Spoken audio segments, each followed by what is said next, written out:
बिस्मिल्लाहिर्रहमानिर्रहीम। अस्सलाम वालेकुम दोस्तों। कुछ ऐसी चीज़ें होती हैं जो हम शेयर नहीं कर सकते, कुछ ऐसी तकलीफ़ें हैं जो इंसान बता नहीं सकता, गमज़दा रहता है। किसी का कोई दोस्त बिछड़ गया है, या कोई बाज़ औक़ात जवानी में माशूक़ा बिगड़ जाती है, या कोई भी मसला है तो बंदा तकलीफ़ में होता है और वो गम बता भी नहीं सकता, यानी कि उसको तकलीफ़ होती है जो कि वो दिखा भी नहीं सकता।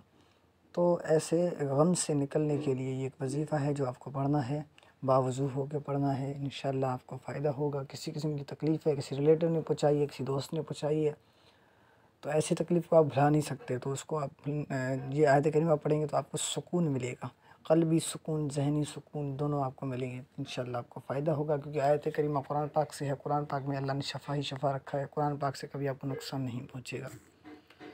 रंज, गम, दर्द करना हो, रंज व गम दूर करना है तो आपको ये आयत करीमा पढ़नी है। कोई भी रंज है, गम है, किसी ने तकलीफ़ पहुँचाई है, तो उस गम को दूर करने के लिए आपको ये आयत करीमा पढ़नी है। आयत करीमा मैं पढ़ के सुनाता हूँ। सूरह मोमिन की आयत नंबर 22 आयत करीमा है, वउफ़व्विदु अमरी इलल्लाह इन्नल्लाह बसीरुम बिल इबाद।